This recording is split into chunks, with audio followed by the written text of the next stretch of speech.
Believe it or not, I've been coming to Malaysia and Singapore since 1994, 95. It's a long time ago. And you're looking at a dinosaur person. Dinosaur person means I don't use WhatsApp, and I've never sent a text. You're looking at somebody who has never sent a text. But I can type like crazy, but not this type of technology. And whenever I use a cell phone in Malaysia, I use the old Nokia dinosaur model. Some people are wondering, what is Nokia? It belongs to a museum, right? A museum, Nokia.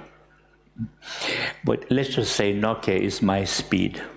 It's my speed, as we say in my country. WhatsApp technology is too fast for me. And the smartphone is definitely too smart for me. But being smart has nothing to do with wisdom.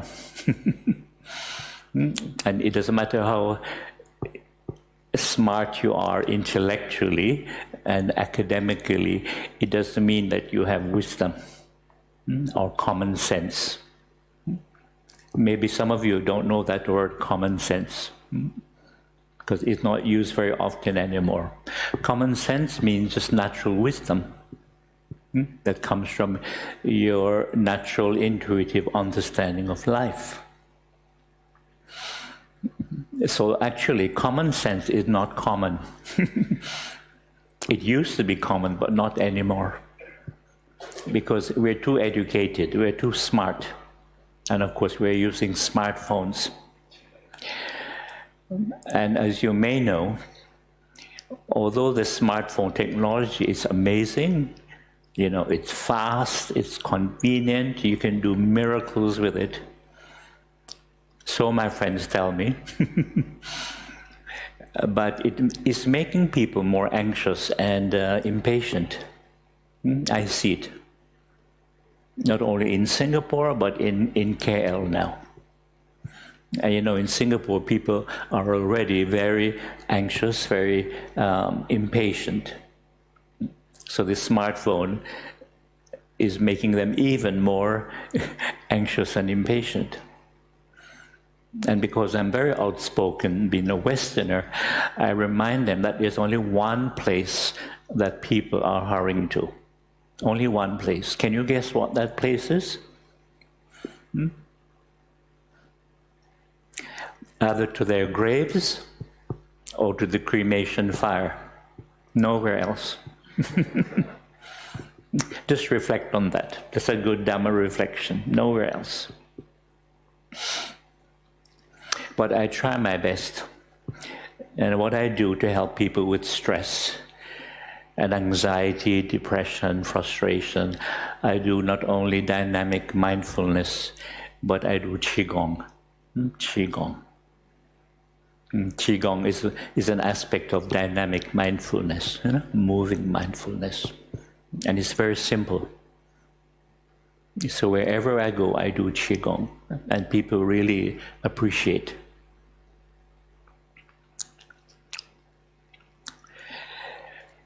Now, when we look at the Buddha's life, you see that there are three qualities that stand out.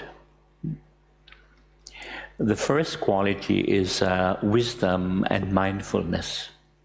Wisdom and mindfulness. The second quality is simplicity and renunciation. Simplicity and renunciation. And the third quality is loving kindness and compassion. Loving kindness and compassion. And with loving kindness and compassion, naturally comes sympathetic joy, mudita, and equanimity, the four sublime states. Now, as you know, wisdom has to do with right understanding, right view, and right attitude. Sometimes it's called right thinking.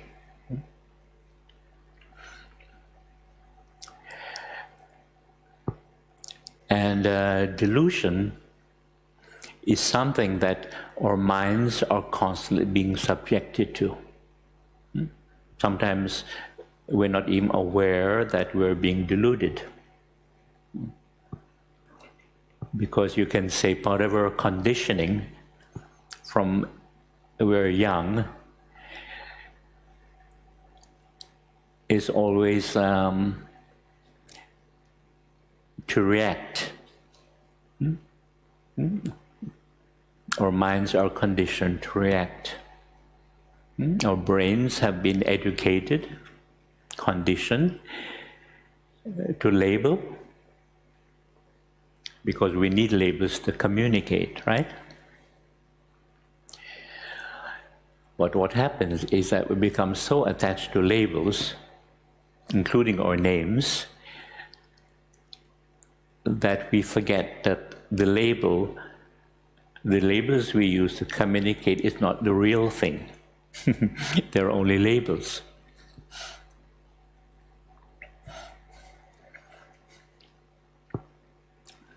And then, apart from labels, we're conditioned to judge, criticize, compare, to condemn sometimes, to condemn others, and then to like or not to like, to want or not to want, to have aversion and ill will.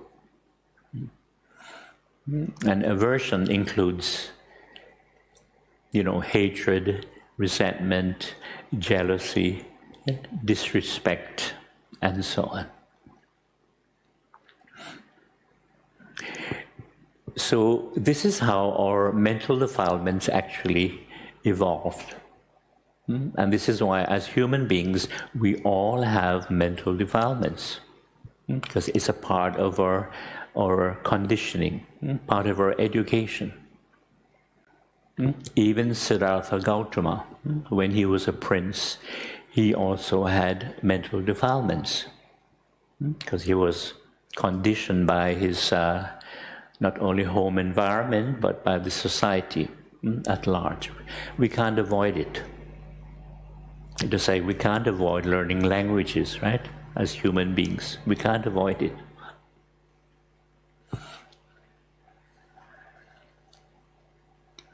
And as you know, our main defilement is ignorance and delusion. Ignorance and delusion.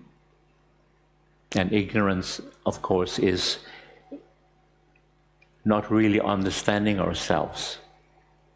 So we develop a very strong attachment to the self, the ego. And we think and believe that it is permanent, is something separate from the rest of nature, even separate from the rest of society.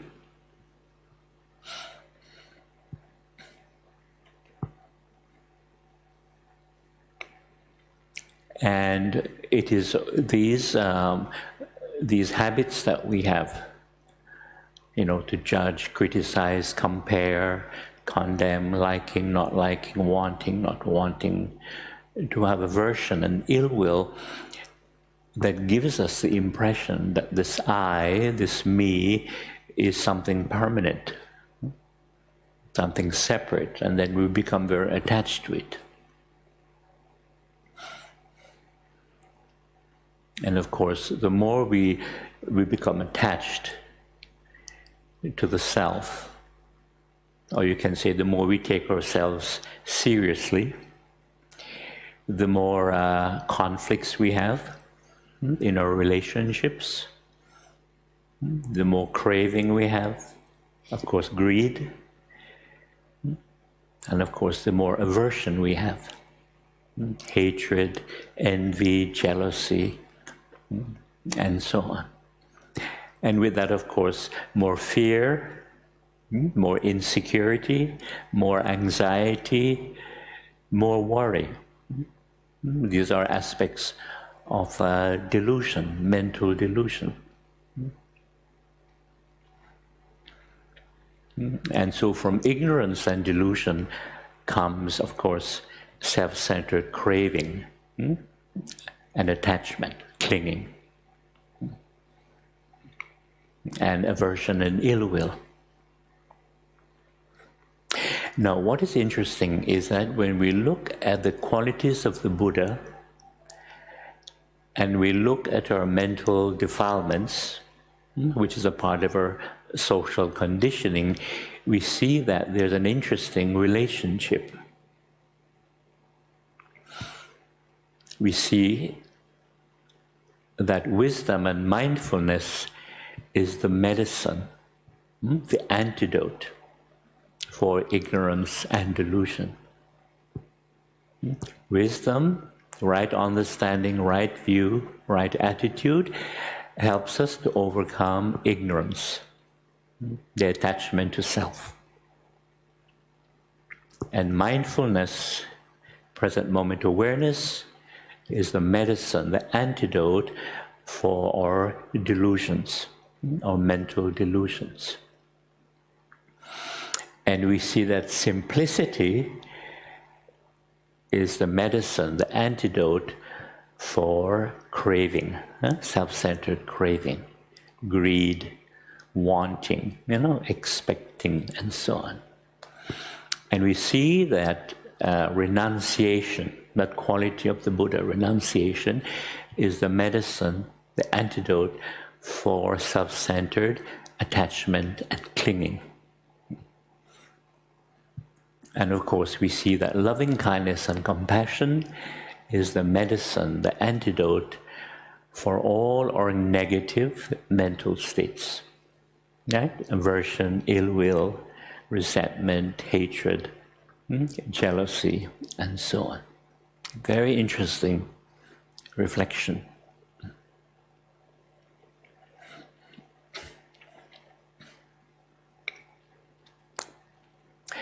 Now, delusion, as you said, we are conditioned to be deluded. And there are different aspects of delusion. And as we mentioned, the first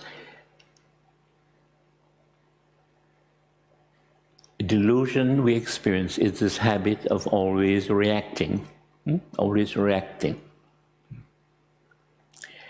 Now, initially, we don't see it as delusion. Why? Because we all do it. We're always reacting. We're always reacting, judging, comparing, criticizing, condemning, liking, not liking, wanting, not wanting, and so on. We all do this. And we think it's normal behavior. It starts in the home environment and, of course, in school, right? Elementary school, high school, and so on. So initially, we don't see this as delusion, but it is delusion when you start to reflect and you begin to be more mindful. And we don't realize that when we're always reacting, we tend to create our own mental, emotional reality, don't we? Because we get involved in our reactions, our mental, emotional reactions. And we think this is reality. And we think it's so important, right? Including what we like, what we don't like, what we want, what we don't want. We think this is so important. But of course, it isn't. It really is a source of our dukkha, mental, emotional suffering and conflict. But it does take mindfulness, it does take reflection to see this more clearly. And this is why the Buddha gave this very radical teaching when he said, when you see, just see. When you hear, just hear. Sounds very simple, doesn't it? But as you know, it's very challenging because we're always reacting from childhood, from early childhood.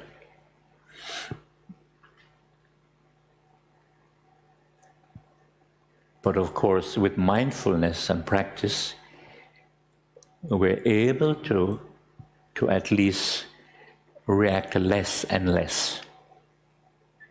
And you begin to see the freedom of it.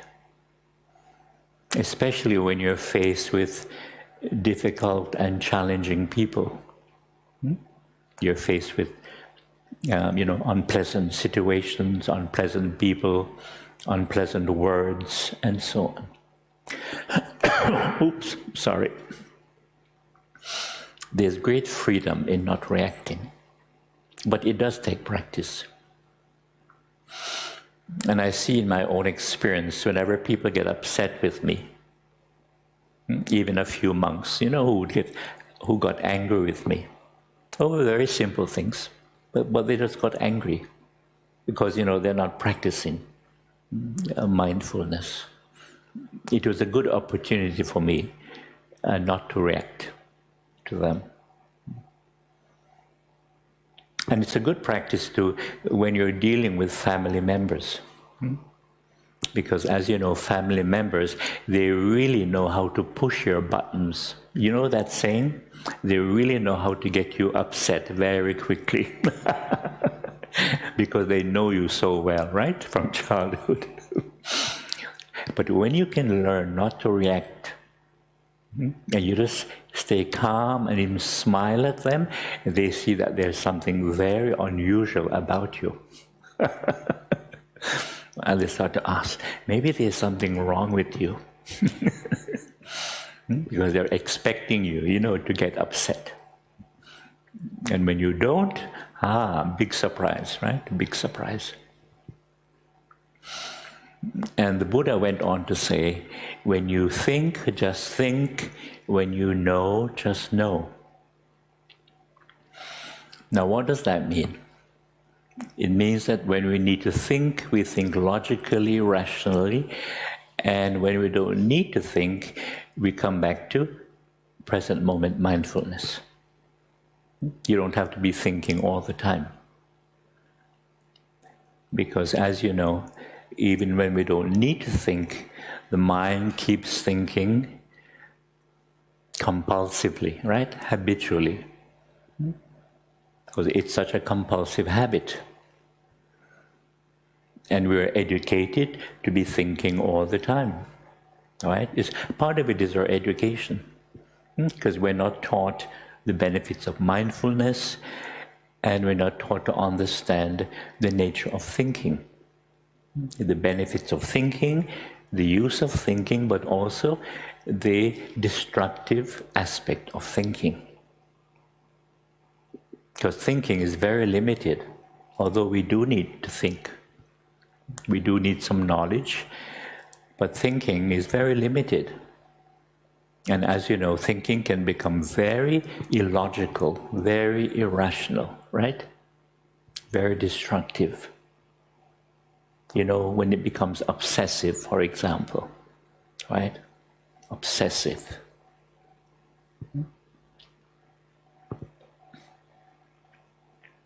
And when you start to worry too much, or when your thinking becomes very negative, not only judging others, but judging yourself.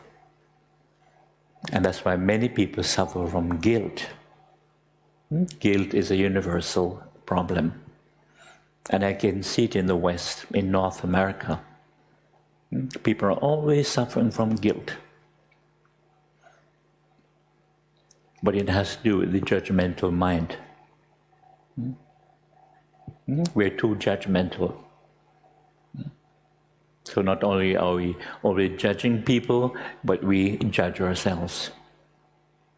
And sometimes we judge ourselves more harshly than we judge others. Because we believe that I am so important, right? I'm at the center of the world. center of the universe. But that's an illusion.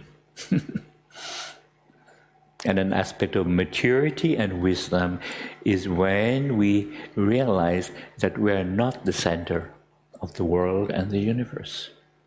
And we stop taking ourselves so seriously.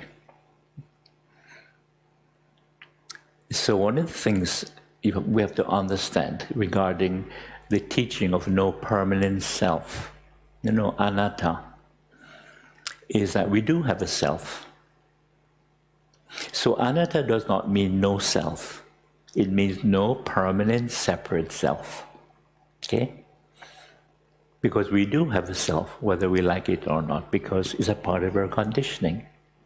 We're conditioned with this idea of self, I, me, mine.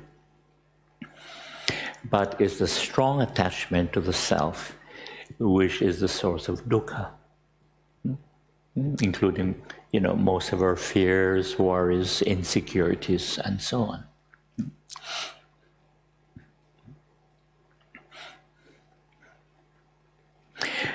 Now, simplicity, the quality of the Buddha of simplicity, you can imagine, living a life in the forest, it was very easy to be simple, right? And of course, in the Buddha's case, he didn't have any family responsibility. Fortunately for him, he was able to leave his wife and his young son in his father's palace. So they were well taken care of.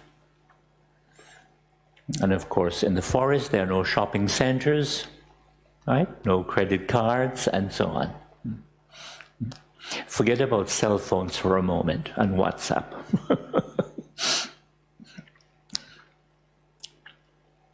So how can we practice the spirit of simplicity in our modern consumer world? Because as you know, conditions are always changing, right? We're living in the modern world. And of course, when you're in North America, people are always shopping. And now it's here.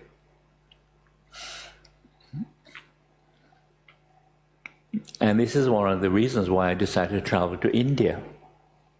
Because I first went to Canada to study, but after some time I realized this society is not interesting for me, because it's all based on consumerism, materialism. You work and you shop and you buy things. So for me, it was not very interesting, because I've always had a very strong inquiring mind. I was always a spiritual seeker. So when I heard people talking about what they have bought and what they're going to buy, for me it was so, boring, this materialistic world, especially when you're spiritually minded.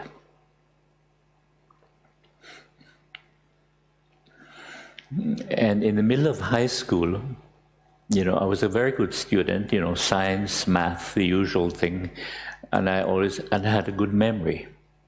I still do have a good memory. But somehow I felt I needed something more than just studying subjects. And I was tired by the fourth year of the school environment. I was in a boarding school based on the British system. I was tired of the school environment, and I was tired of just studying subjects. So at the age of 15, I was ready to leave school and travel the world for adventure and to learn so many things and to learn about myself. But of course, I could not leave school, right? I could not travel the world. At 15, for the first time, the mind became very, very frustrated, very disturbed. And incidentally, I grew up as a Christian. And when you're very young, going to Sunday school, it's all very interesting. And I was always questioning, who is God? Where is God? Is God going to punish me? And they tell me that God is everywhere, and of course I'm looking for God, but I don't see God, but He's everywhere. And if you do anything naughty, you're going to be punished. You have an image in your mind of what good God looks like, although you can't see Him.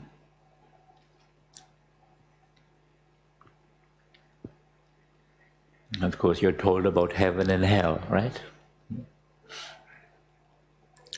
But during high school, I realized Christianity was not going to give me what I wanted. And as you may know, in Christianity, you're not encouraged to question, right? You just accept and believe, what we call blind faith. And for some people, that's their path, they just don't question. But I always had this strong questioning, inquiring mind.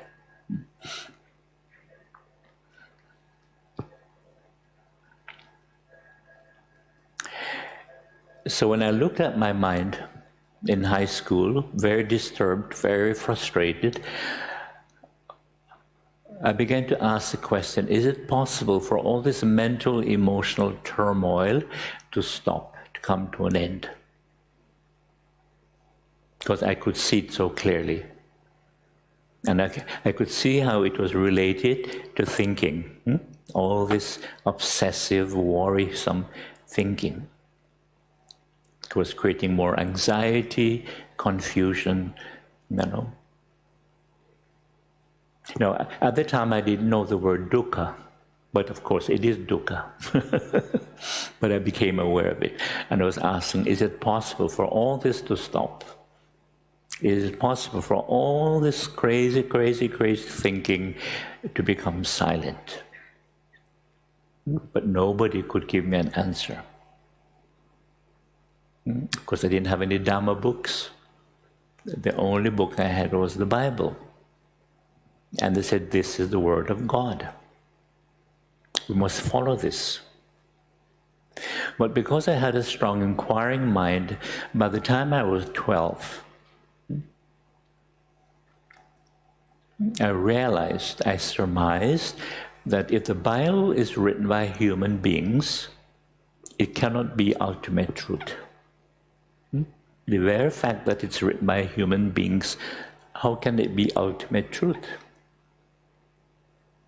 No more so than our many stories and legends and fantasies, all the things that we have created. So once I came to that realization, I no longer took the Bible seriously. It was just a book. But I was attracted to Jesus, as a spiritual person. And as you may know, he taught kindness, compassion, forgiveness, patience, and so on. So I went to university in Canada, and during that time, of course, I was still very dissatisfied. And fortunately, I met two people who had gone to India, Nepal. And in the 1970s, many young travelers, adventurers, were going to India. And in those days, you could go through Turkey, Iran, Afghanistan, and Pakistan. All those countries that were stable in those days, even Afghanistan. It's hard to imagine that now. And I was able to do that journey, the best thing I did. And I discovered the silent mind. It was possible for the mind to be silent. But initially, of course, you cannot imagine the mind being silent, right? When your mind is very disturbed, very confused.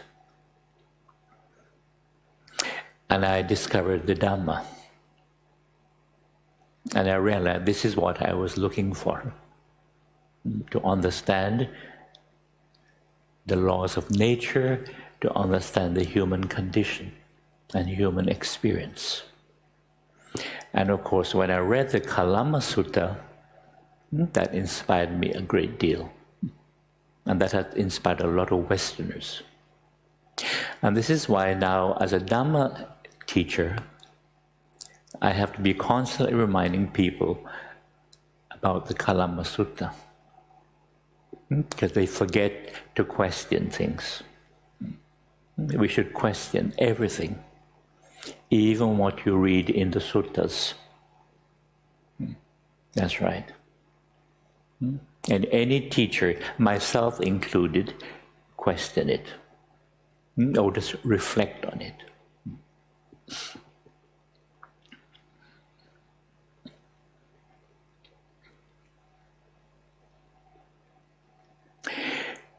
So, one of the questions I was also asking, not only is it possible for thinking to stop, that was creating all this mental, emotional turmoil, but what exactly is thinking? What exactly is thinking? Because nobody teaches us in high school, right? At least high school, nobody teaches us this. We're only taught subjects, right? And we have to study to pass exams, right? To be qualified for maybe higher education, and then to be qualified, for a job, a profession.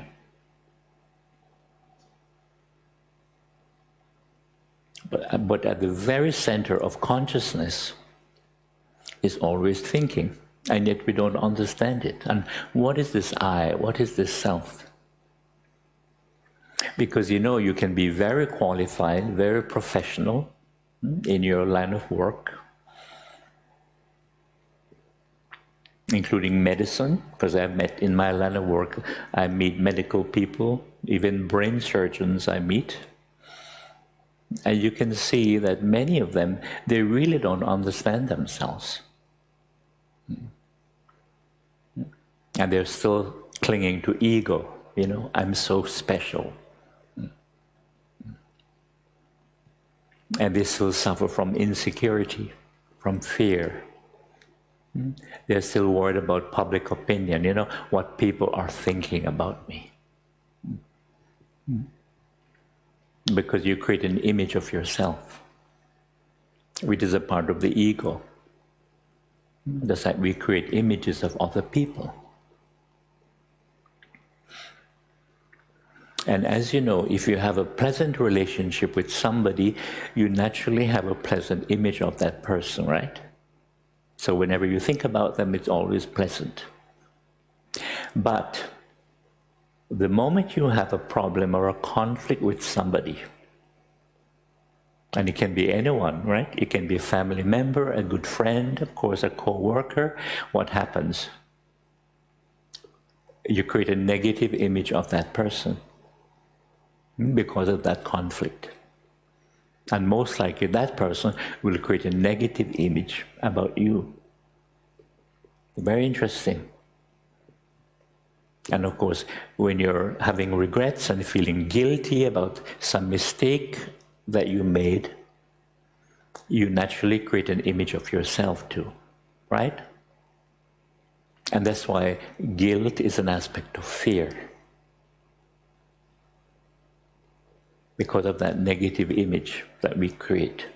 I'm so crazy, I'm so stupid, right? I'm so awful. Why did I do that? Why did I say that?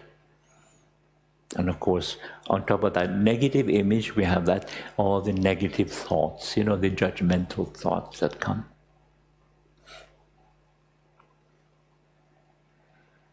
So this is an aspect of wisdom, to really understand how the mind works.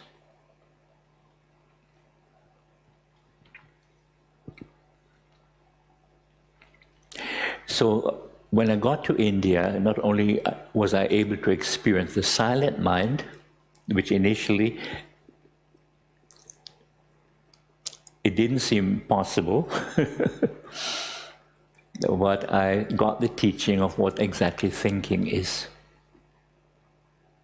And how the mind creates the self, the thinking mind creates the idea of self.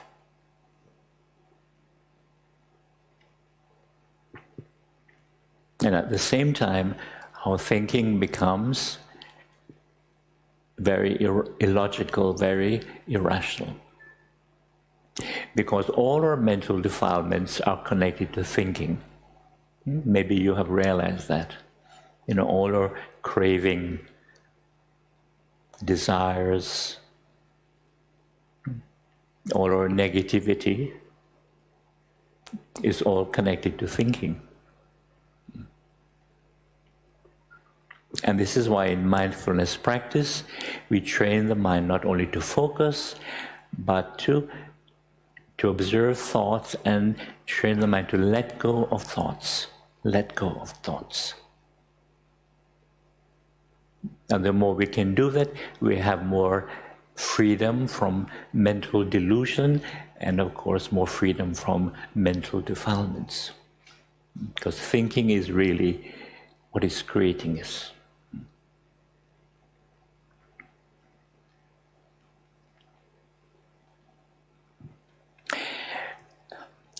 Now, very briefly, thinking is related to three things in the mind. Thinking is a response to memory, past experience, and knowledge. You can add the word information. Memory, past experience, knowledge, information. And of course, if you observe the mind, you can see that. It's very obvious, isn't it? Right? Memory, you can see that connection. Of course, past experience and knowledge, information. It's really simple. That is the point. It's not rocket science, rocket science. But nobody teaches us in school, and they should be teaching this in school. So every time we think, we're actually recycling all the information that's in our mind. Just reflect on it. We keep recycling, all this stuff that's in the mind, accumulated. That's what thinking is. And thinking, as you know, has that ability to project in the future, right? So thinking is a movement in time, from past to future, past to future. Right? All our minds do this. Right? You're either remembering something or you're projecting in the future. All our minds do this. And it doesn't matter what language we think in. Whether it's Hokkien, Cantonese, Mandarin, Japanese, Italian, Russian, and so on. It's the same thought process. Moving in time, past, future, past, future. We can see this. And that is the conditioning, or mental conditioning. And in that mental conditioning is the I, the self. Because the self that we all have is related to memory. Related to memory. For example, when you meet somebody for the first time, you naturally talk about yourselves. What do you talk about when you talk about yourselves? It's all personal history based on memory, isn't it? Right? All personal history and memory. Family history, where you grew up, elementary school, high school, places you've been to, books you have read, movies you have seen. Now it's internet, right? Things you have seen on the internet. And if you're in the working world, you speak about your work history, right? All your work experience, your work history, and so on. And if you've traveled, you naturally speak about your travel experiences. And of course, where you'd like to travel, the next time. Very interesting. So who we really are as a self, which is conditioning, is a collection of memories. And with that, of course, we have all our future, plans, hopes and dreams, things you'd like to achieve, and so on. Very interesting. And this is why when somebody suffers from amnesia, temporary memory loss, why it is so confusing and scary. Because when you lose your memory, guess what? You don't know who you are, right? You see that? When you lose your memory. You don't know who you are. And that's why it can be such a scary, confusing experience. Because we identify so much with our memories, right? Or all our personal histories, including all our unpleasant memories. Because we all have unpleasant memories. And that's a part of our delusion. We're deluded not only by our constant habit of reacting, but we're deluded by the mind itself, what the mind is creating. I'll speak about this in a moment. And we're deluded by our unpleasant memories. And then there's delusion on a mass scale, where thousands of people are being deluded at the same time. And a good example is spectator sports. When thousands of people are watching, say, football, soccer, it's like that. And in the case of Malaysia, Malaysia and Indonesia, big rivalry in badminton, right? Big rivalry. And you see how the crowds go crazy, right? Malaysia and Indonesia. Because if you're a player or your team is winning, of course you're happy, aren't you? Everybody's happy. But if you're a player or who you're supporting or the team you're supporting, if they're losing, what happens? Right? Dukkha, isn't it? That is what we call delusion on a mass scale.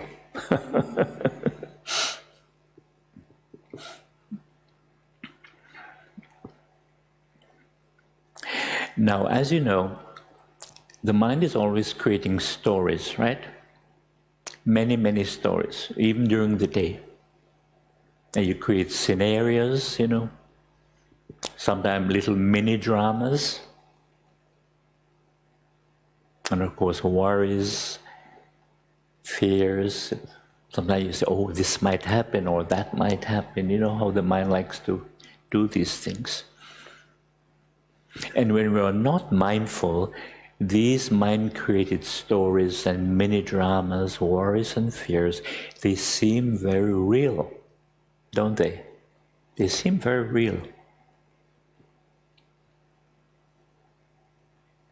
Especially when emotions are involved. Just like our unpleasant memories, right? Because you can remember something that happened a long time ago and you still get upset. Or you still have regret, right? Or you still feel guilty about something. So that's why these things seem so real. And this is where the miracle of mindfulness comes in. And that's why the Buddha, before he passed away, reminded people the true refuge is in the 4 foundations of mindfulness. You cannot get too attached to a teacher, however great that teacher is, because teachers are not permanent. Even the Buddha had to pass away. And he reminded people, you have to be an island unto yourself. You have to be a light unto yourself. The true refuge, 4 foundations of mindfulness. And as long as we have this human mind, we can be mindful. But of course, it takes determination, right effort, right? Right effort. like this.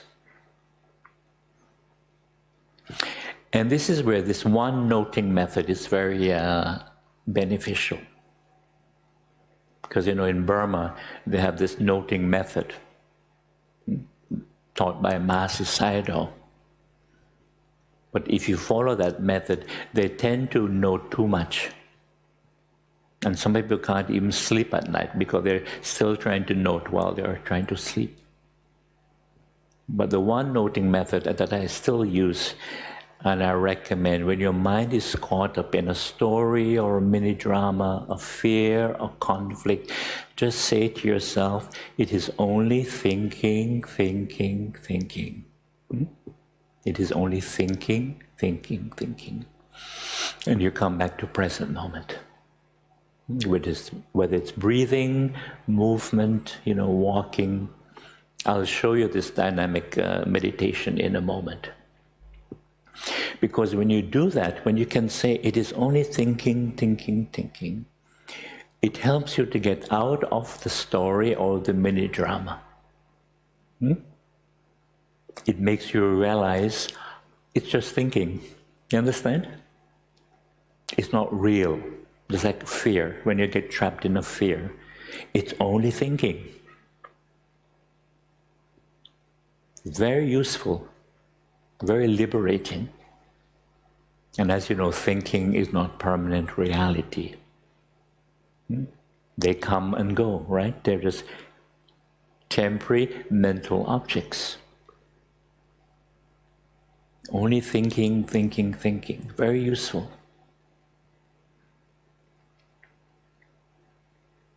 And similarly, when we're dealing with unpleasant memories, as we said, they seem so solid, so real when emotions are involved.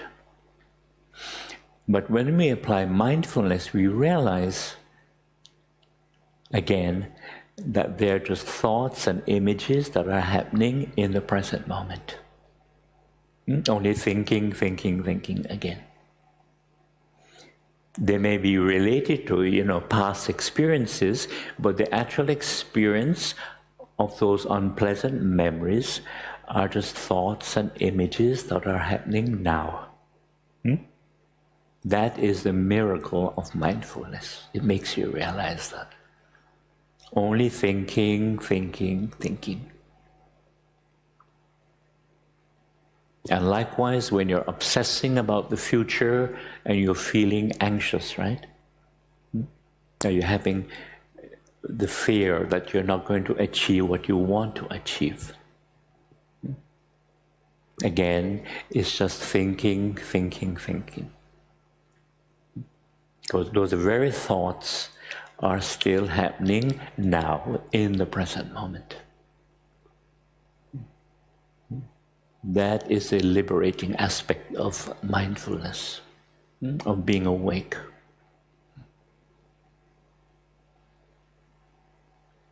It's a wonderful thing, mindfulness, present moment awareness. So this is why when people are clinging to so many beliefs, including past karma, rebirth, all these things, I always say to them, you can believe anything you want. But the most important thing is present moment awareness, mindfulness. Because I know when people are clinging to beliefs, it's very hard for them to let go of those beliefs. When I first came to Malaysia, Singapore in 1994, 95, it's like the entire country, including Singapore, obsessed about past karma and rebirth. Everybody talking about it. And when I explained my understanding of past karma and rebirth, people either got confused or they got upset. And I got to this stage, I got tired of it, and I said, listen, you believe what you want to believe, but be mindful.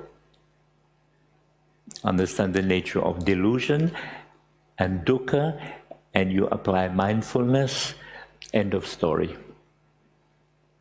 You see the truth of dukkha, the ending of dukkha.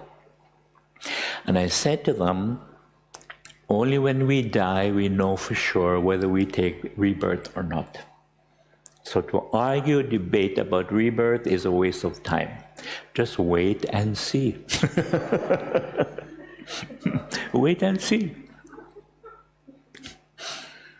And regarding karma, I realize that many people think karma is stored somewhere. You know, it's like having a bank account, right? You have one account for good karma, one account for bad karma, right? And when you die, you take rebirth and you carry that karma with you, right? Whether it's good or bad, or you take both with you. But my understanding of karma is very different, and it's very simple. It just cause and effect in daily life. And it's happening all the time. You know, what you do and the results of that action. It's very simple. And of course, if you're mindful, you can see it. It's not about believing something. And a simple way of looking at karma is, if you choose to do wholesome actions, and you have wholesome thoughts and a positive attitude, you're going to be a fairly happy and content person. If you choose to do unwholesome thoughts and unwholesome actions and a negative attitude, you're not going to be a happy or content person, right? You're going to have a lot of dukkha and, of course, a lot of conflict in your relationships. And, of course, you'll always be in conflict with the world, you know, at large. It's that simple.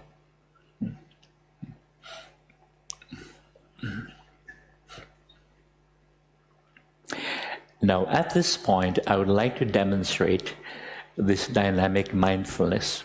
Some of you might be aware of it. I learned this in Thailand many years ago, and I like to share it. This teacher called Achan Tien, or Luang Por Tien, from Thailand, he's the one that began to teach it. But initially, he learned it from a teacher from Laos. So it's originally from Laos. And he learned it when he was a layman, but he was a keen practitioner. And he was able to have very good results from this practice. Of course, he did mindful breathing too, walking, but he focused on this dynamic meditation, hand movements. He was able to see thoughts very clearly, very objectively, and let them go. And he had the clear insight how thinking was related to our mental defilements. You know, ignorance, delusion, craving, attachment, aversion, and ill will. Because thinking is really what is creating all these mental defilements. Okay, so I'll just move over a little bit.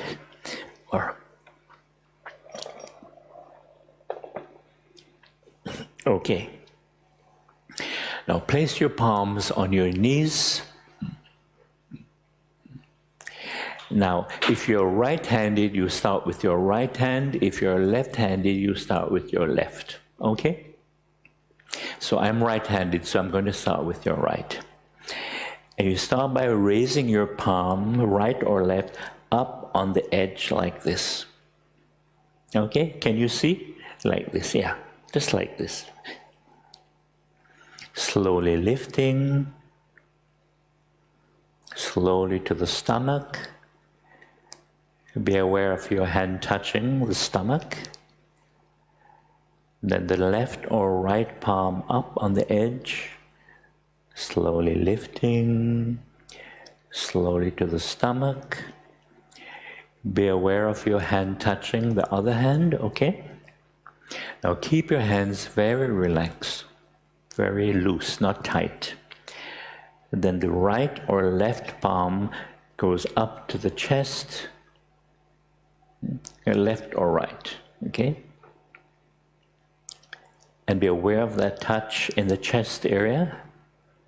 Then out, down, touching the knee, then palm down. Okay, the other hand goes up, touching, out, down, and down. Again, right or left, up, lifting, stomach. Other hand up, lifting, stomach. Always be aware of the touch.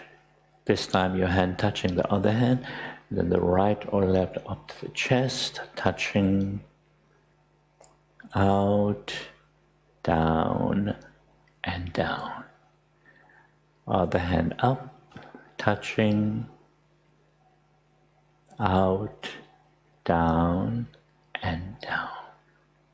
Again, right or left, stomach, other hand.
So you're aware of each movement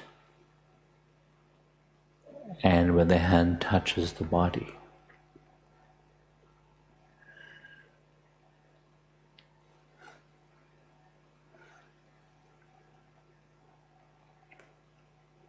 So you can really focus in the present moment.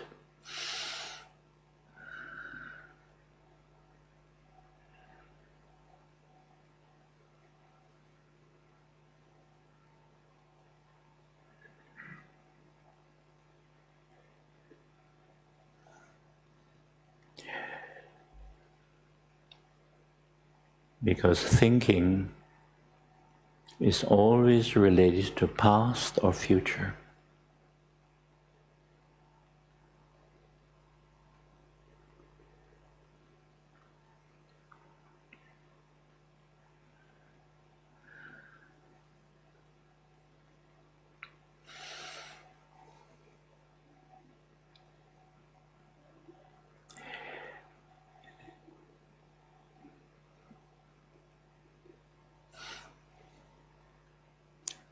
This is why when you have difficulty focusing on the mind, on the breath, you can do this practice. So then you don't have to struggle with the monkey mind. Because we all have the monkey mind.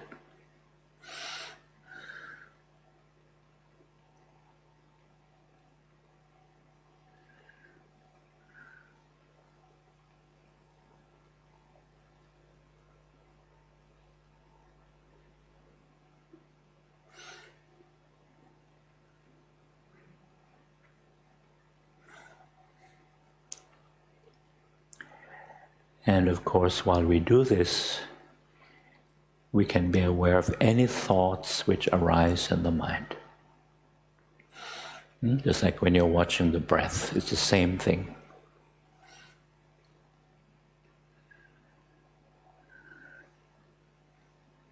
And we train the mind to let go. Let go of all that unnecessary thinking.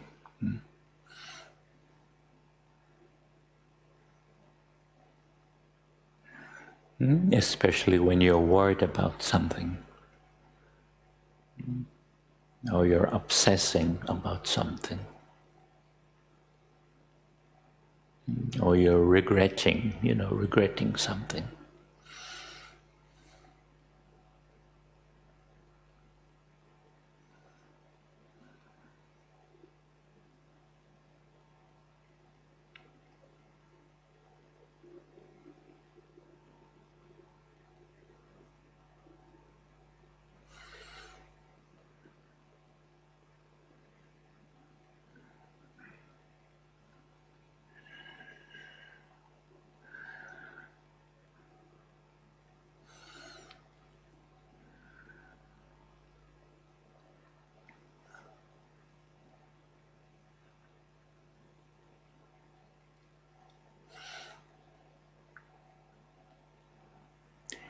And you find too, it's very calming. After a few minutes, it's very calming.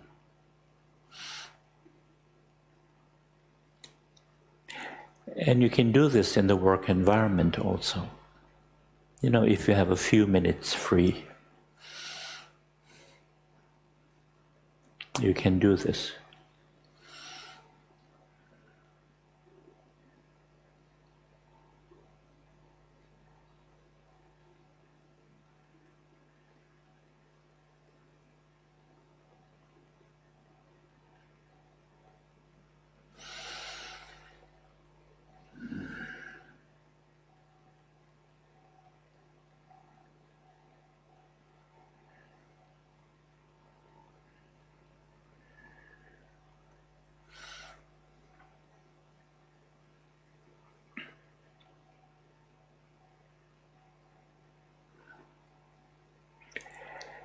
And if you're doing this at home,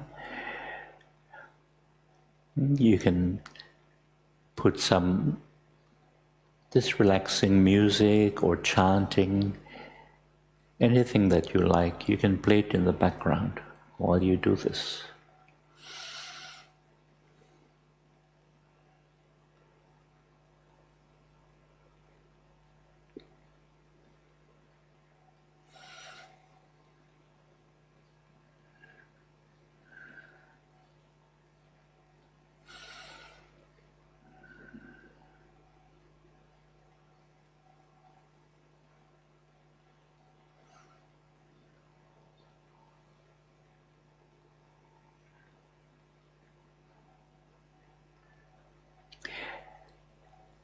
And say if you're on a retreat and you're feeling sleepy or you're losing focus, you can also do this.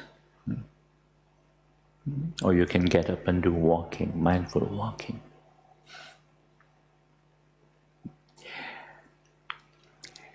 So you can practice that. And the video is on YouTube too. And there's a very simple practice you can also do in the work environment. Say you're feeling stressed or upset or irritable, and it's busy, everything is busy around you. And I show medical people this too, because hospitals can get pretty crazy. And it's very simple. You just breathe in, breathe out. Breathe in, breathe out.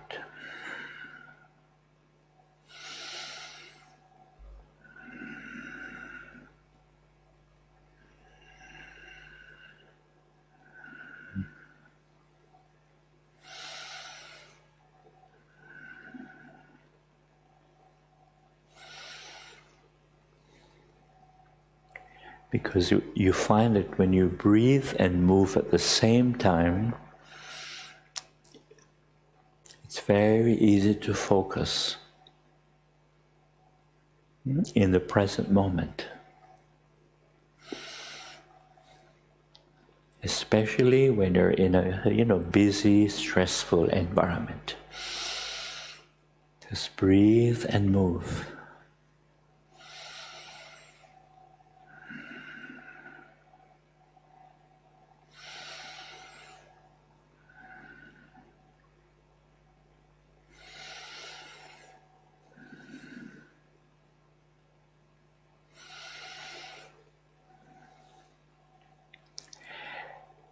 And this is an effective way of not reacting to unpleasant situation or unpleasant words. Just do this and smile, and don't react. Don't react to that person. Just breathe and smile. Because in the end, it's your reaction that causes you suffering, right? That throws you off balance and you get upset. Just don't react, just smile. Do this and smile.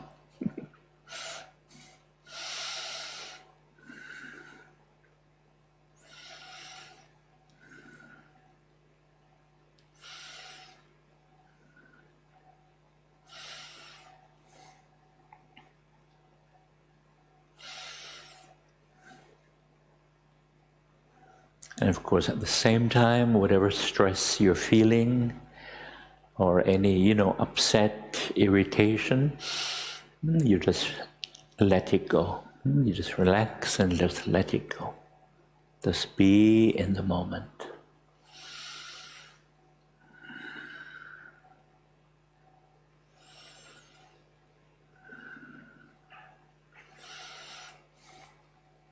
Actually, it looks very simple, but it's powerful. It's quite powerful.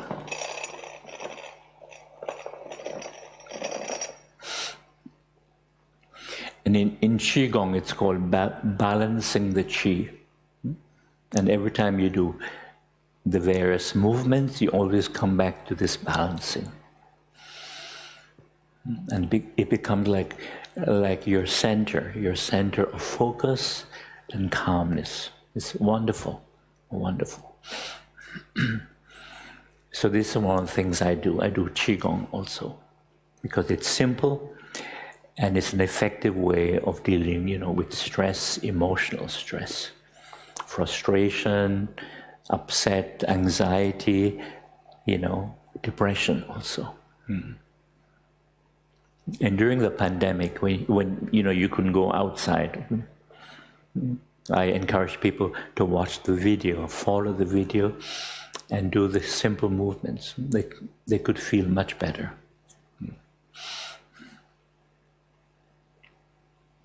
And when I did contract COVID in Canada, thanks to qi-gong, I was able to recover without vaccination. Because the immune system was strong, and I had no breathing difficulties. Because, many people had breathing problems, thanks to qi-gong. And whenever people ask me my age, I like to joke that I'm actually over 100, but thanks to qi-gong, I look slightly younger. So I think that's a good promotion for qi-gong, right?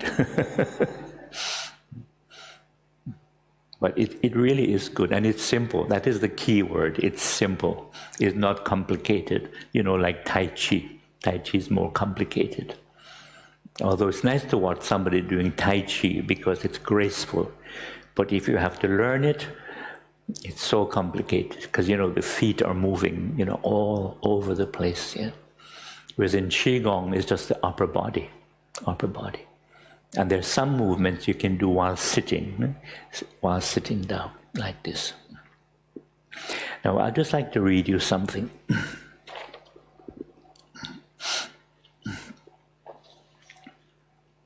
Mindful breathing or hand movements brings the mind home to the body.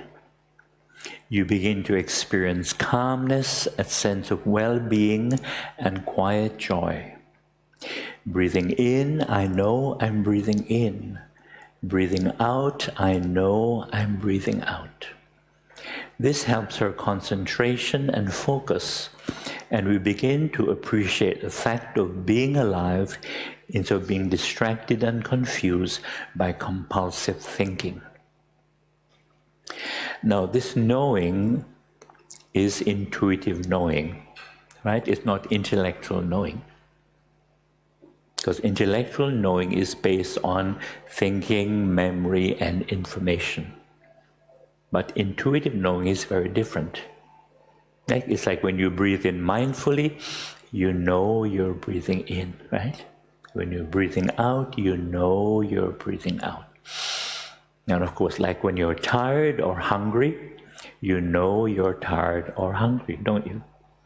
It's a natural intelligence. It's like if you have to go to the washroom, you know you have to go. Natural intelligence. And of course, if you're driving, you know when to stop, when to turn right, when to turn left. And if you have to change lanes, you know when it is safe to change lanes. So like when you're crossing the road, you look right, left, right, and you know when it is safe to cross. It's a natural intelligence, it's knowing. Mindful walking helps us to be in the present moment, and we can appreciate the beauty of the environment. We can stop and smell the roses and experience the joy of just being alive. Mindful eating in silence is a peaceful activity, and we can appreciate the food much more. When you're eating and talking, what you are talking about becomes more important than the food. The food becomes a secondary thing. Mindful cleaning, cooking, and washing helps us to enjoy doing these activities instead of being in a hurry to finish them so that we can do other things. Present moment, wonderful moment. With mindfulness and calm focus, we can deal with our own suffering, or anxiety, fear, and worry, frustration, irritation, anger, resentment, sadness, and sorrow. You can embrace your mental, emotional upset and take care of it with compassion, kind acceptance, and patience. Mindful breathing or hand movements can help us to stop thinking about the past with regret and guilt, and stop thinking about the future with anxiety, fear, and uncertainty. We're able to experience tranquility and stillness, which is most beneficial and precious in our busy and stressful lives.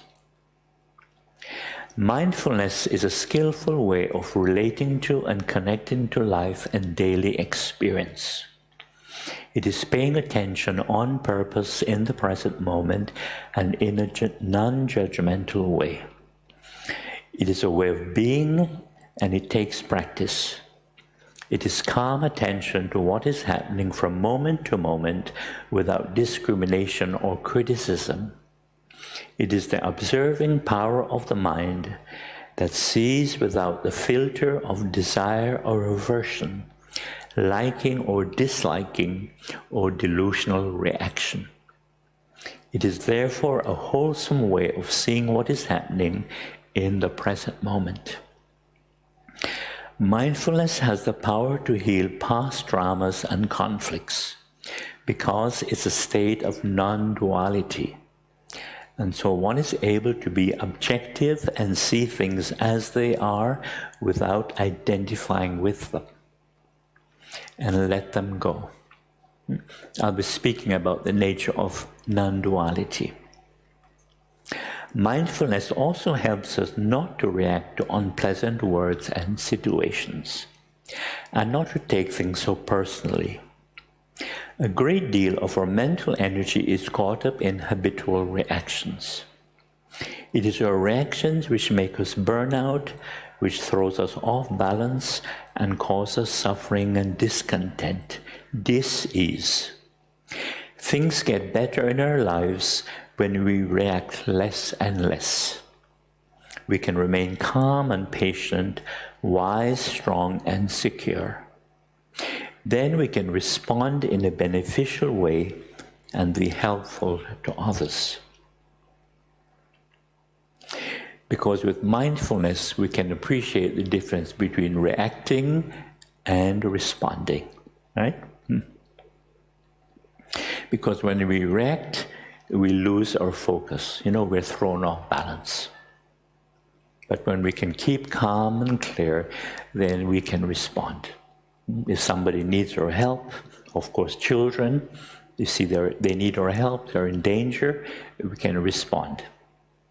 There's a difference, reacting and responding. Our basic problem in life is that we take things too personally, even things are not related to us. This is an aspect of ignorance and delusion. Mindfulness is much more than you think. Our lives are not determined by what happens to us, but by how we react to what happens.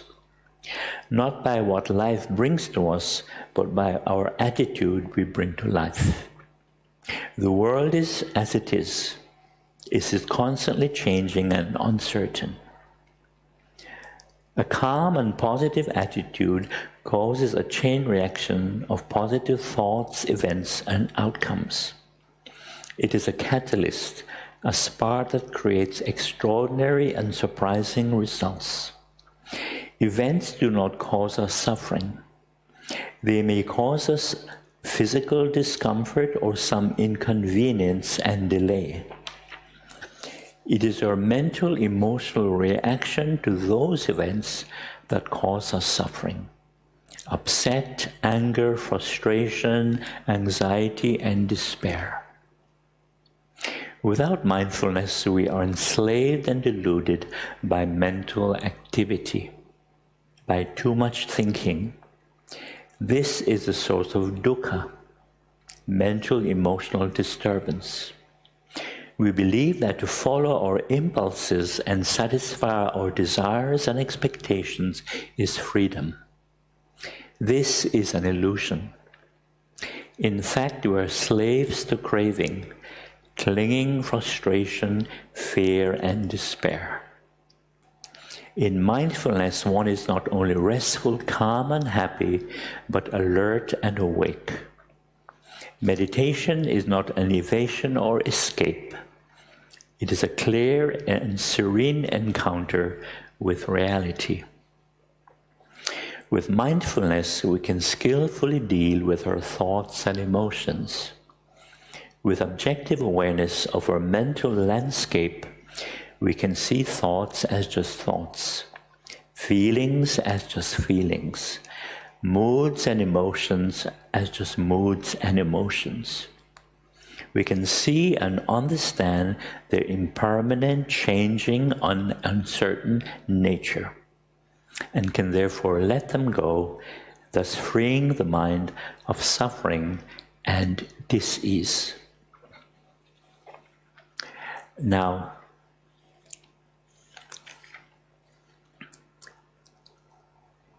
this teaching about non-duality. Non-duality means that when you are mindful, when you are aware, there is no I being aware. There's no me, I or me, being mindful. There's only that energy of attention. Now, initially we don't see this. Why? Because we're caught in the conditioning of duality. Duality means subject and object. Okay?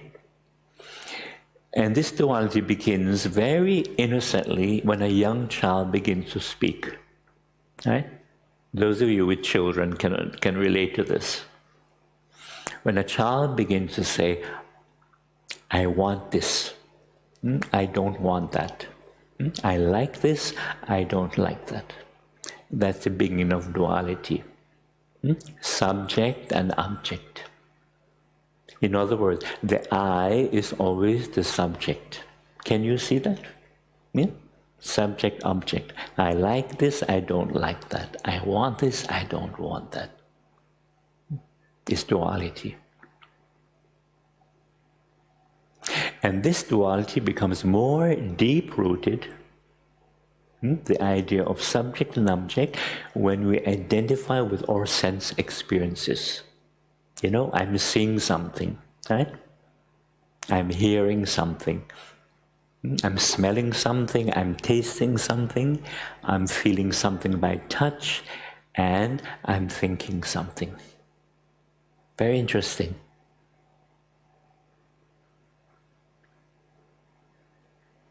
So the I, the me, the subject, we think it's, you know, at the center of our experience, right? The center of our world.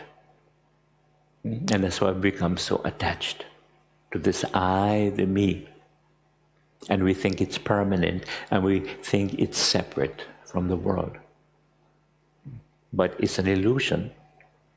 And this was one of the insights of the Buddha. He saw that the senses were actually sensing by themselves. There's no one behind it. Although we say, you know, I'm seeing something, I'm hearing something, I'm smelling, I'm tasting something, and of course I'm thinking something. But it's actually an illusion. I'll just give you a simple example.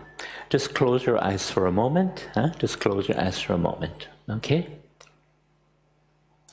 Now open your eyes. What happens? Seeing arises automatically, doesn't it? You don't have to make a special effort to see. It just happens. Just experiment with that, even when you go home. Close your eyes, open your eyes, and you see, seeing arises without an eye, without a seer who having to see something. It's only seeing. Likewise, hearing, right? As long as your ears are healthy, hearing arises, doesn't it? You don't have to make a special effort. It just happens. Same with smelling, doesn't it? Smelling just happens. But then you say, oh, I'm smelling this. Oh, I don't like it. It stinks. Or, oh, it's sweet. I like it. Or I don't like it. So you create a duality that there's a smeller smelling something. And a good example is when you're eating, right? And you're tasting something. Now, next time when you're having lunch, try this. Say, okay, I'm going to eat this now. And I'm going to try not to taste the food. See what happens. Try not to taste the food. You see, whether you like it or not, tasting arises, right? As long as you have taste buds on your tongue, tasting consciousness arises. But because we're in the habit of identifying with the experience, we say, oh, I'm eating this, I'm tasting this. Right? I like it or I don't like it. It's too salty or it needs more chili sauce, Because this is our habit. This was a very profound insight of the Buddha. There's no one who is actually sensing anything. There's only the sense experience. But I know it's profound. But once you see it, it's so clear. And the same thing with thinking. We say, I am thinking, these thoughts. They are good thoughts or they are bad thoughts. So we believe that there's a thinker thinking thoughts. But actually there's no thinker separate from thoughts. There's only thinking. For example, when you say, I am thinking, let's do an experiment. Just close your eyes for a moment. And just think these three thoughts. I am thinking. Again, I am thinking. Again, I am thinking. I am thinking. You see that I is a thought, am is a thought, thinking is a thought. In other words, I am thinking, there are three thoughts there. Do you see that? The I is not separate as a thinker. I am thinking is only thinking there. But normally we believe when we say I am thinking, we believe that there's a thinker, right, who's thinking thoughts. But actually, the thinker is thought, is thinking. And again, that is the miracle of awareness, of mindfulness. We can see that. It's only thinking. And that's why when the mind is creating, all the stories, worries, fears, drama, just say it is only thinking, thinking, thinking. Only thinking, thinking, thinking. And you come back to present moment awareness and you're free. You liberate the mind of that mental delusion.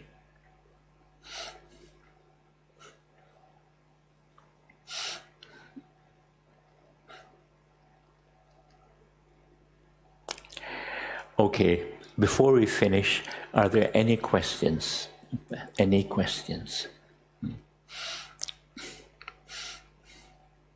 Yes. Venerable, I know this gentleman is 26 years old. Right?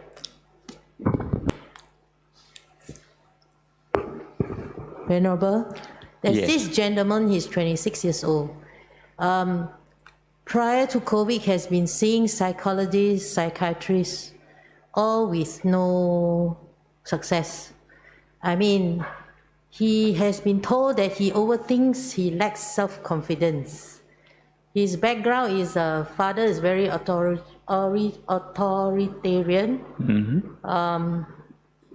And he feels that the uncles and aunties are very judging on his capabilities. So he cannot move on. He has been seeking counseling from various, 3 to 4 NGOs.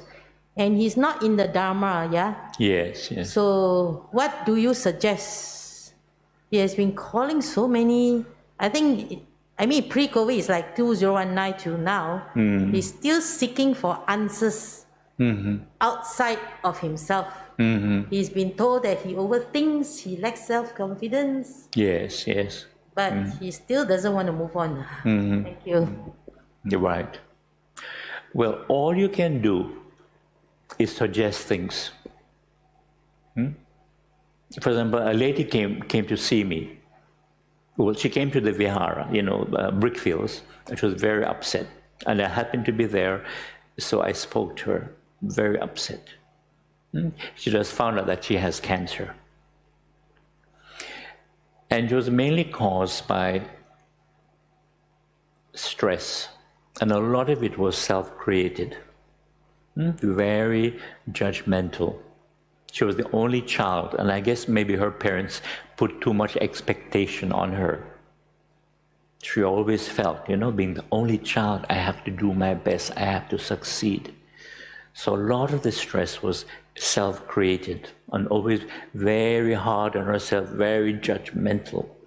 And of course, very easy to feel guilty about something. Now, it's very natural to have regrets, right? We can all relate to that. But if we keep regretting and having guilt, especially the guilt, always blaming ourselves, and you have that negativity, negative image, you end up torturing yourself. And that's what happened to her. She literally tortured herself, and now she got the doctor's diagnosis. So I said, you have to be kind to yourself. And of course, she had never done any kind of mindfulness before, so I showed her this one, because it's simple. And we did it together for several minutes, just slowly up and down. Because of course she couldn't do breathing, right? Just doing this up and down. And finally she calmed down, finally doing this. And then I showed her the dynamic meditation, and then I showed her the loving kindness. I said it's very important to do the loving kindness. And I said to her, we're human beings, you are not perfect. Don't be so hard on yourself. It's natural to make mistakes. And when we make mistakes, we have to forgive ourselves because we're human beings. Always remember that. And everyone makes mistakes. Everyone, even monks, even very famous monks make mistakes because monks are human beings. And I explained to her about how guilt and fear are related because of the negative image and the negative judgmental minds. And when we do loving kindness meditation, we can replace those negative judgmental thoughts with kind, positive thoughts. Very, very beneficial, very important. So I can only suggest things. Maybe do the hand movements, maybe some basic qi-gong, just to get him to focus, to realize that there's a reality much more than his mental reality, right? Because I know when you're trapped in thinking, the delusion is so strong. You think this is the world, this is reality. It's like when somebody is suffering from schizophrenia, right? Because I met a few people who suffer from schizophrenia. And one of the common symptoms is they get very suspicious, right? Very suspicious. And they think people are spying on them. Even sometimes family members also. Even your own family members who are trying to help you, you become suspicious of them. That's the nature of schizophrenia. And it has to do with a chemical imbalance in the brain, like this. And when you suggest that they get help, any kind of help, medical help, Dharma help, they say, no, I'm perfectly normal. I am perfectly normal. Those people who are spying on me, they're real. You're really convinced. They're really that is the nature of schizophrenia, where your delusion is, absolute. So it takes a lot of practice. Now, one young man in Singapore, I took him out to the nature because you do have beautiful parks in Singapore. And I showed him the nature, I showed him some mindfulness, some qi-gong, I showed him some mindful chanting also, very simple, and he found it very, very useful. But during the pandemic, of course, it was more challenging for him, and his home environment was not very good. And so he went to the doctor gave him some medicine, but again, the medicine was not effective. It just made him very sleepy, very groggy. So he stopped taking the medicine and started depending more on mindfulness and being aware. And he had to keep reminding himself, it is only thinking, it's not reality. He has to keep reminding himself, it is only the mind, it's not reality. Come back to the present moment. Come back to the present moment. Because everything that you think about, you imagine, you think it's reality. So he had to constantly remind himself, it's not reality. It's not reality. That's right. So you can only suggest these things. Yeah. Yes. Any other questions? Any other questions? Yes. Thank you, Bhante, for the dynamic meditations. I find it's very useful. Yes. I want to just to understand more about the pace of doing this. As I'm doing vipassana also. Yes. So I will find I will be slowing down to investigate the movement. So can we do that? Yes, it depends on you. You can go at any speed or any pace that you like. Now, of course, younger people, they tend to go faster, right? But as an adult, you can go much slower. And speaking of Vipassana, one of the wonderful Vipassana practices, when we do this, you recognize Rupa and Nama, right? The hands moving and touching is Rupa, the body, and the awareness of the hands moving and touching the body is mind, Nama. You see very clearly. You see Rupa, you see Nama. And that's one of the direct ways of understanding anatta. Only body and mind. Bhante, sorry to interrupt. So, are we experiencing the mind watching the Rupa? Yes, the awareness. The awareness is the Nama. That's right. Yeah. You see Rupa and Nama. Of course, you can also see it with the breathing too. But unless you're very still, the dynamic mindfulness is easier initially. But of course, when you're very calm with the breath, you can also see Rupa Nama with the breath. The physical sensation of the breath is Rupa, right? And the awareness of the physical sensation is mind. You see Rupa Nama, Rupa Nama. That's right. Yes, thank you, Bhante. Sometimes it's that to be able to be aware of the mind. That is the part that most people are not able to catch. That's right. Thinking. And to understand that, yes, we need thinking, but it is limited.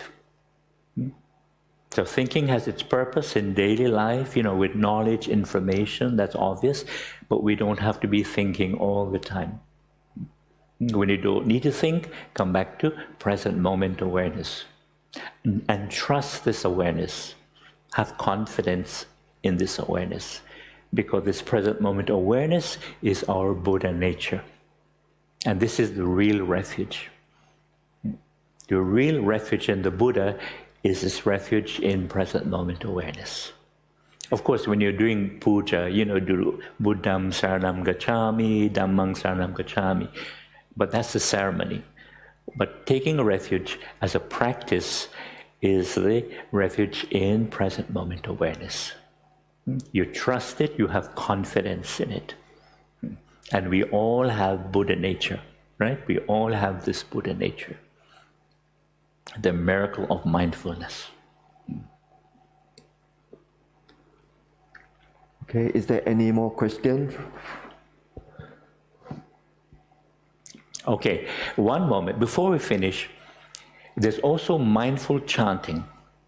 And when we do the cemetery meditation, this is something I like to do, cemetery meditation. Why? We can use mindfulness to overcome this childhood fear of ghosts and spirits. Okay? And it's one of my favorite practices. And when we do mindfulness in the cemetery, if people are still scared, I do the mindful chanting, because it's very simple. This mantra, you may know, is from the Heart Sutra. You may know it. It's called Gate Para Gate Parasam Gate Bodhisvaha. It's wonderful. It's in Sanskrit. And it means going beyond. Going well beyond the world of ignorance and delusion. Dukkha, going beyond the world of dukkha. Also going beyond the illusion of duality and separation. And Bodhisvaha, Bodhi is awakening, right? Is rejoice in the freedom, bliss and peace of awakening. And just before I do that, I forgot to mention that because mindfulness is a state of non-duality, there's only that energy of attention, it gives us the ability to see our emotions as just emotions. For example, if anger arises, normally we say, I am angry, right? Our happy feeling, we say, I am happy, or I am upset, I am sad. This is our habit. We identify with these emotions. So we hold on to them as something personal, right? My happiness, my unhappiness, my frustration, and my fear, and so on. But with awareness, we can see, instead of saying, I am upset, you say, there is upset. There is fear. There's a state of anger. You see the difference? There is frustration, not I am frustrated. Including boredom also. There is boredom, not I am bored. Okay? Even stress.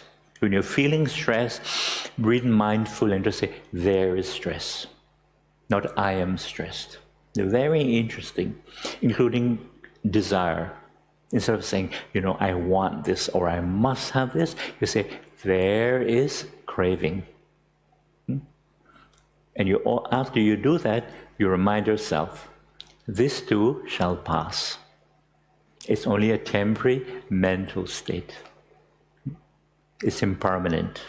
It's a changing condition of the mind. And the reason why things are impermanent is very simple. Because we're this process of rupa and nama, right? Body and mind. We're this process. And we're alive because we're a process. It's very complex, but we're still a process. And because we're a process, we have to keep recharging this process the same way that you recharge your cell phones. Okay? It's amazing, this teaching of Rupa Nama, this process. So what we call a self, we think that a self lives, a self dies. But actually, it's the process. And we normally say, when there's a death, we say somebody dies, somebody passes away, right? Because that is our social convention, social language. But the deeper reality, nama rupa, rupa nama, simply shuts down. It stops working. The process of body and mind simply shuts down. And on the level of the 5 aggregates, the 5 factors that create our experience, these 5 factors simply stops working. That's the deeper reality of what happens. So we can reflect on it. So my videos are on YouTube, as you know. Just type Bhante Kovida, you can see the videos there. Okay, and there's one on the elements, also very profound. The elements, because normally when we hear that we're composed of elements, it's just an idea. But when you do the reflection on the elements, then the truth of the elements becomes clear. And you realize you're alive because of these elements. Earth, water, heat, air, space, and consciousness. Very profound. So you will find the video there also. It's titled 5 Elements Reflection, Bhante Kovida. There are actually 6 elements, but it's just titled 5 Elements. And very briefly, the chanting, you can join me if you wish. Gatte, gatte, para, gatte, parasam, gatte, bodhisvaha. Gatte, gatte, para, gatte, parasam, gatte, bodhisvaha. Gatte, gatte, para, gatte, parasam, gatte, bodhisvaha. Gatte, gatte, para, gatte, parasam, gatte, bodhisvaha. Gatte, gatte, para, gatte, parasam, gatte, bodhisvaha. Gatte, gatte, para, gatte, parasam, gatte, bodhisvaha. Gatte gatte para gatte parasam gatte bodhisvaha. Gatte gatte para gatte parasam gatte bodhisvaha. Gatte gatte para gatte parasam gatte bodhisvaha. Gatte gatte para gatte parasam gatte bodhisvaha. Gatte gatte para gatte parasam gatte bodhisvaha. Gatte gatte para gatte parasam gatte bodhisvaha. Gatte gatte para gatte parasam gatte bodhisvaha. Gatte gatte para gatte parasam gatte bodhisvaha.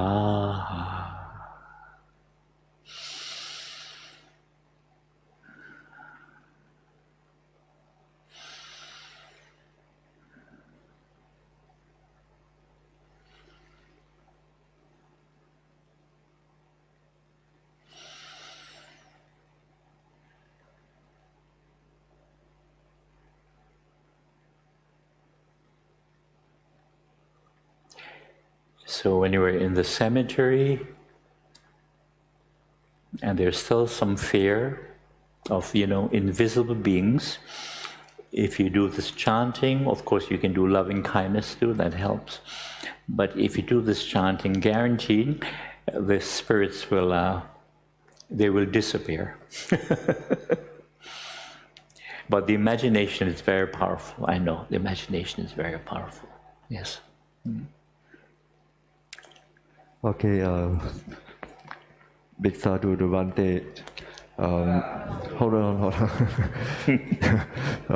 Bhante, because we are coming to the end of the Dhamma talk. Yes. Brother and sister, we are so fortunate today to have Bhante Kovida here to give this very meaningful Dhamma talk to us. Let us please kneel and pay respect to Bhante and say sadhu 3 times. Sadhu, sadhu, sadhu.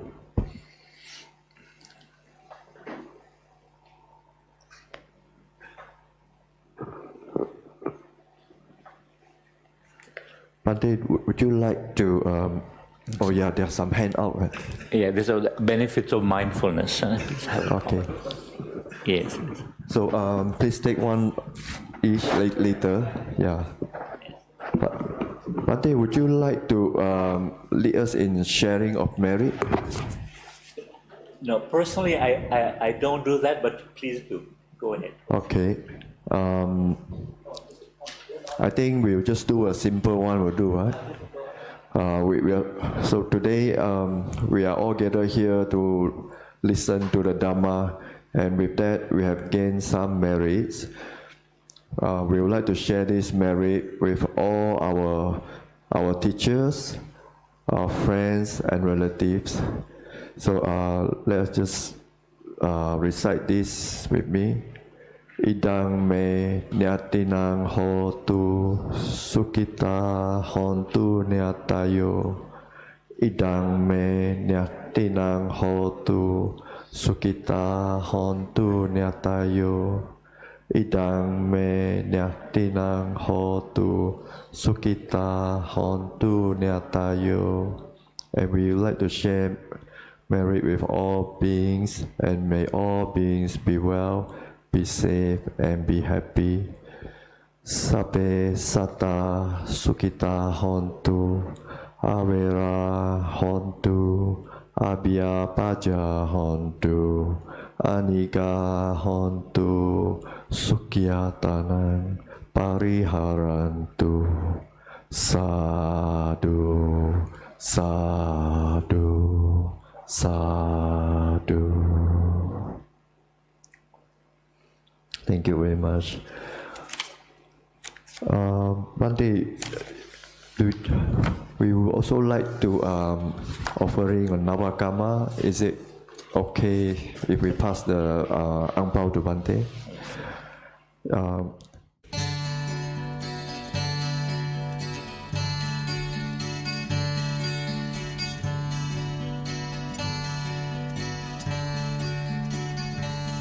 Right thought will lead me on to wisdom's holy height, and show to me the surest way to pass through sorrow's night.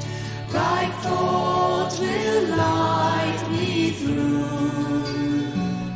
the shadows of this life, to ease my heart and peace assure, and free